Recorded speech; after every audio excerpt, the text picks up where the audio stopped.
Di tengah hiruk-pikuk kehidupan kota Jakarta, terdapat kisah kelam yang terbungkus dalam misteri dan ketakutan. Seorang pria, nampak biasa-biasa saja, menyimpan kegelapan yang tidak terbayangkan. Rian Jombang, namanya kini melambung, tak hanya sebagai sebuah identitas tetapi sebagai simbol dari kengerian yang tak terelakkan. Di balik senyumnya yang dingin, terpendam hasrat yang tak terpuaskan dan kecemburuan yang mengguncang jiwanya. Dengan setiap langkahnya, ia menelusuri jalan menuju kehampaan, mengubahnya menjadi pembunuh berantai yang meninggalkan jejak darah dan duka dimanapun ia pergi. Kisahnya bukan sekadar rangkaian pembunuhan, ini adalah perjalanan ke dalam kegelapan hati manusia, di mana batas antara kebaikan dan kejahatan menjadi samar. Apa yang membuat seseorang terjerumus ke dalam jurang kelam ini? Apa yang menggerakkan tangan yang tampak biasa untuk merenggut nyawa tanpa ampun? Dalam video ini, kita akan menggali lebih dalam ke dalam pikiran dan jiwa Rian Jombang. Sebuah eksplorasi yang akan mengguncang kepercayaan kita tentang kemanusiaan. Bersiaplah untuk menyaksikan sebuah kisah yang menantang batasan moral, memaksa kita untuk bertanya, seberapa dalam kita mengenali diri kita sendiri dan orang-orang di sekitar kita. Selamat datang di dunia Rian Jombang, di mana setiap detik penuh dengan ketegangan dan setiap kisah menyimpan kengerian yang tak terduga.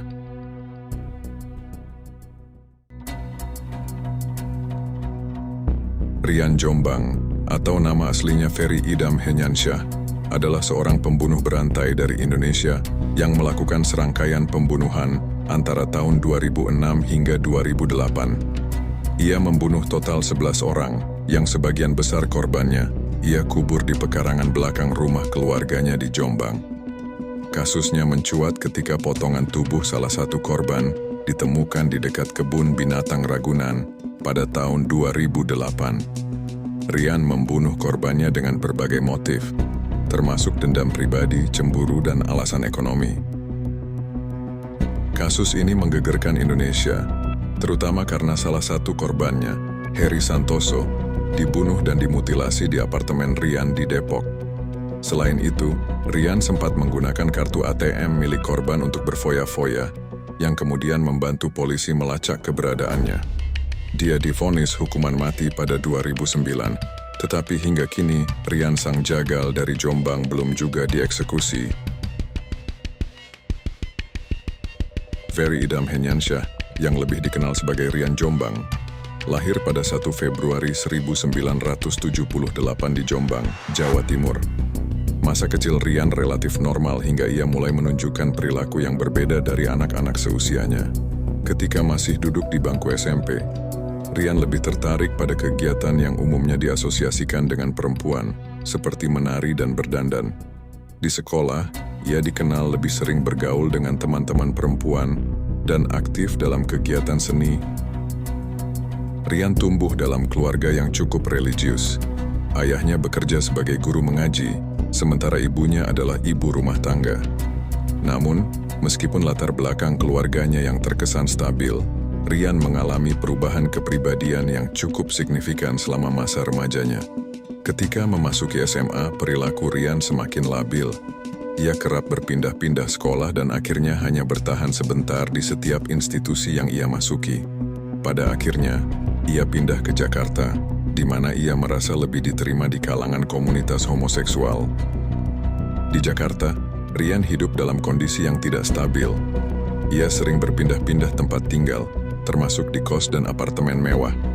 Kehidupan di Jakarta semakin mempertegas identitas seksualnya, dan ia banyak bergaul dengan kalangan menengah ke atas. Kehidupan yang penuh gaya ini didukung oleh pengeluaran yang besar, yang pada akhirnya memicu serangkaian tindakan kriminal yang berujung pada pembunuhan. Perkembangan dari masa kecil hingga dewasa ini menunjukkan adanya perubahan drastis dalam kepribadian Rian. Rian yang awalnya adalah anak cerdas dan pandai bergaul, kini bertransformasi terlibat dalam serangkaian pembunuhan yang menggegerkan Indonesia. Aksi pembunuhan Rian Jombang dimulai pada Juli 2007. Ketika ia membunuh korban pertamanya, Guru Setio Pramono. Pembunuhan ini terjadi di rumah orang tua Rian di Jombang. Guru, yang saat itu berusia 27 tahun, dibunuh dengan cara dipukul dengan benda keras hingga tewas. Rian kemudian mencoba menutupi jejaknya dengan membakar mayat guru dan membuang sisa-sisa tubuhnya ke dalam kolam ikan di halaman rumahnya. Aksi pembunuhan ini merupakan awal dari serangkaian aksi keji yang dilakukan Rian selama 1 tahun berikutnya. Pada puncaknya, Rian melakukan mutilasi terhadap Heri Santoso di Jakarta pada Juli 2008, yang akhirnya membuat kasusnya terungkap ke publik secara luas setelah potongan tubuh korban ditemukan.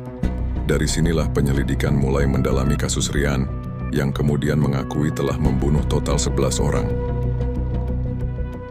Korban pertama Rian adalah Guru Setio Pramono, seorang teman yang dibunuh di rumah orang tua Rian di Jombang pada Juli 2007. Rian memukul kepala guru dengan benda keras hingga tewas, kemudian membakar mayatnya. Sisa-sisa tubuh korban dibuang ke kolam ikan di halaman rumah. Heri Santoso adalah korban selanjutnya, manajer penjualan yang dibunuh dan dimutilasi oleh Rian di apartemennya di Depok pada Juli 2008. Heri dibunuh setelah terjadi pertengkaran antara mereka terkait kecemburuan Rian terhadap hubungan Heri dengan pacarnya, Noval. Tubuh Heri kemudian dimutilasi menjadi beberapa bagian yang disimpan dalam tas dan dibuang di sekitar kebun binatang Ragunan. Setelah penemuan tubuh Heri Santoso, polisi menemukan lebih banyak korban yang telah dibunuh oleh Rian. Di belakang rumah orang tua Rian di Jombang, polisi menggali kolam ikan dan menemukan 4 mayat yang telah terkubur di sana. Selain itu, Rian mengaku telah membunuh 6 orang lainnya, sehingga total korban mencapai 11 orang. Sebagian besar korban tewas karena dipukul dengan benda tumpul, seperti linggis atau benda keras lainnya. Beberapa korban, seperti Heri Santoso, dimutilasi setelah dibunuh. Rian memotong-motong tubuh korban menjadi beberapa bagian dan membuangnya di tempat yang berbeda. Beberapa korban lain dibakar, dan sisa tubuhnya dikubur atau dibuang ke kolam ikan. Keseluruhan aksi pembunuhan ini terjadi dalam kurun waktu sekitar 1 tahun. Polisi akhirnya berhasil menangkap Rian setelah jejaknya terlacak melalui penggunaan kartu ATM milik Heri Santoso.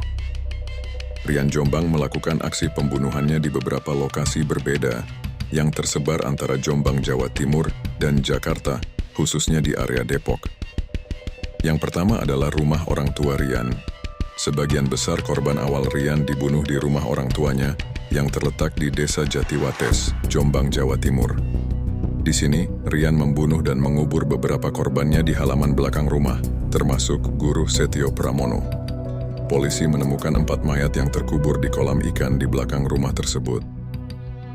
Lokasi selanjutnya adalah tempat pembunuhan yang paling terkenal, yaitu pembunuhan dan mutilasi terhadap Heri Santoso, terjadi di sebuah apartemen di Margonda Raya, Depok, Jawa Barat. Apartemen tersebut merupakan tempat tinggal Rian saat itu.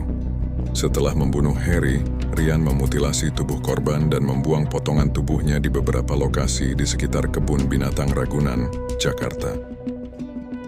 Potongan tubuh Heri Santoso ditemukan di 2 lokasi di Jakarta, salah satunya di dekat kebun binatang Ragunan. Tubuh Heri dimutilasi dan disimpan dalam beberapa tas yang kemudian ditinggalkan di area publik. Rian melakukan aksinya di tempat-tempat yang relatif dekat dengan kehidupannya sehari-hari, baik di rumah keluarganya di Jombang maupun di apartemennya di Depok. Pemilihan lokasi pembuangan tubuh korban juga menunjukkan perhitungan agar tindakannya tidak segera terungkap. Proses pengungkapan dan penangkapan Rian Jombang terjadi pada Juli 2008 dan dimulai dengan ditemukannya potongan tubuh Heri Santoso yang dimutilasi di sekitar kebun binatang Ragunan, Jakarta. Temuan ini memicu kepanikan dan menarik perhatian publik serta pihak kepolisian, yang langsung memulai penyelidikan intensif untuk mengungkap pelaku. Pada 12 Juli 2008, beberapa bagian tubuh manusia ditemukan di dalam tas di daerah Ragunan, Jakarta. Potongan-potongan tubuh ini diidentifikasi sebagai Heri Santoso, seorang manajer penjualan yang tinggal di Jakarta. Penemuan ini menjadi titik awal penyelidikan besar-besaran yang dilakukan oleh pihak kepolisian untuk melacak siapa pelaku pembunuhan. Salah satu petunjuk penting yang membantu polisi adalah Transaksi kartu ATM milik Heri Santoso. Setelah membunuh Heri, Rian mengambil kartu ATM korban dan menggunakannya untuk menarik uang di beberapa lokasi di Jakarta. Polisi melacak penggunaan kartu tersebut melalui rekaman kamera pengawas CCTV di ATM yang menunjukkan Rian sebagai orang yang melakukan penarikan. Inilah yang mengarahkan polisi langsung kepada Rian. Setelah polisi berhasil mengidentifikasi Rian sebagai tersangka utama, mereka segera melakukan penangkapan di apartemennya di Depok. Pada saat penangkapan, Rian awalnya tidak memberikan perlawanan, dan setelah diinterogasi, ia mengaku telah membunuh Heri Santoso dan sejumlah korban lainnya. Setelah ditangkap, Rian memberikan pengakuan mengejutkan. Ia mengaku telah membunuh total 11 orang termasuk guru Setio Pramono yang dibunuh di Jombang pada 2007. Ia juga mengungkapkan bahwa beberapa korbannya dikubur di halaman belakang rumah orang tuanya di Jombang. Polisi kemudian melakukan penggalian di rumah tersebut dan menemukan beberapa mayat korban yang dikubur di kolam ikan. Rian dibawa ke beberapa lokasi untuk melakukan rekonstruksi dari setiap pembunuhan yang dilakukannya. Dalam rekonstruksi tersebut, terungkap bahwa sebagian besar korban dibunuh dengan cara dipukul menggunakan benda keras seperti linggis. Metode pembunuhan bervariasi dengan beberapa korban dimutilasi seperti dalam kasus Heri Santoso. Kombinasi dari bukti fisik, pengakuan Rian, serta rekaman CCTV dari penggunaan kartu ATM korban, semuanya berperan penting dalam mengungkap dan menyelesaikan kasus pembunuhan berantai ini. Proses persidangan Rian Jombang berlangsung selama beberapa bulan di tahun 2008 hingga 2009. Persidangan ini menarik perhatian publik karena kebrutalan dan jumlah korban yang cukup besar. Rian pertama kali disidangkan pada 11 Desember 2008 di Pengadilan Negeri Depok. Ia didakwa dengan pembunuhan berencana dan mutilasi terhadap Heri Santoso, serta terkait dengan pembunuhan 10 korban lainnya. Selama persidangan, Rian tampak tenang dan tidak menunjukkan emosi yang signifikan. Jaksa penuntut umum mendakwa Rian dengan pasal 340 KUHP tentang pembunuhan berencana yang memungkinkan hukuman mati. Selama persidangan, Rian mengakui sebagian besar dari perbuatannya, termasuk pembunuhan dan mutilasi. Namun, dalam pembelaannya ia menyatakan bahwa tindakannya dipicu oleh kecemburuan dan rasa sakit hati, terutama dalam kasus Heri Santoso. Meski demikian, pembelaan ini tidak banyak mempengaruhi dakwaan, karena pengakuan Rian dianggap sebagai pengakuan bersalah yang kuat. Pada 6 April 2009, Pengadilan Negeri Depok menjatuhkan vonis hukuman mati kepada Rian. Hakim menyatakan bahwa perbuatan Rian sangat keji dan meresahkan masyarakat, terutama karena ia membunuh dengan sengaja dan berencana. Vonis mati ini dijatuhkan untuk kejahatannya terhadap Heri Santoso dan korban-korban lainnya. Setelah divonis hukuman mati, Rian mencoba mengajukan banding pada akhir 2009. Namun, Pengadilan Tinggi Jawa Barat menolak bandingnya dan tetap mempertahankan vonis hukuman mati.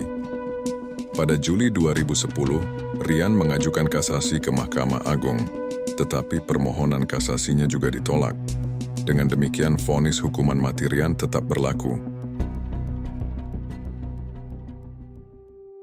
Kasus Rian Jombang menjadi salah satu kisah paling mengerikan dalam sejarah kejahatan Indonesia, bukan hanya karena brutalitas tindakan yang dilakukannya, tetapi juga karena dampak psikologis yang ditinggalkannya.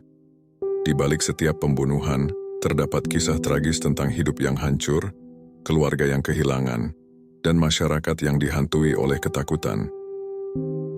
Rian, yang awalnya tampak sebagai sosok biasa, menjadi simbol dari kegelapan yang bisa menyelimuti siapapun. Penangkapannya pada tahun 2008 mengungkapkan lebih dari sekadar tindakan kejam. Itu menyoroti pentingnya kesadaran akan kesehatan mental dan dampaknya terhadap individu dan lingkungan sekitar. Di persidangan, ketika dia dijatuhi hukuman mati, publik menyaksikan sebuah momen di mana keadilan dipertanyakan dan di mana sisa-sisa kemanusiaan yang tersisa dalam dirinya dihadapkan pada kengerian yang telah dia ciptakan. Sebagai masyarakat, kita diingatkan bahwa di balik wajah-wajah yang tampak biasa, terdapat kemungkinan untuk terjerumus ke dalam kegelapan. Kasus ini memicu perdebatan tentang perlunya intervensi dini dalam kesehatan mental, serta penegakan hukum yang lebih ketat untuk mencegah tragedi serupa di masa depan. Ketika kita menutup babak ini, kita tidak hanya merenungkan apa yang telah terjadi, tetapi juga berusaha untuk memahami bagaimana kita bisa mencegah kegelapan itu menyelimuti orang lain. Kita berharap bahwa dengan membagikan kisah ini, kita dapat menciptakan kesadaran dan tindakan yang lebih baik untuk masa depan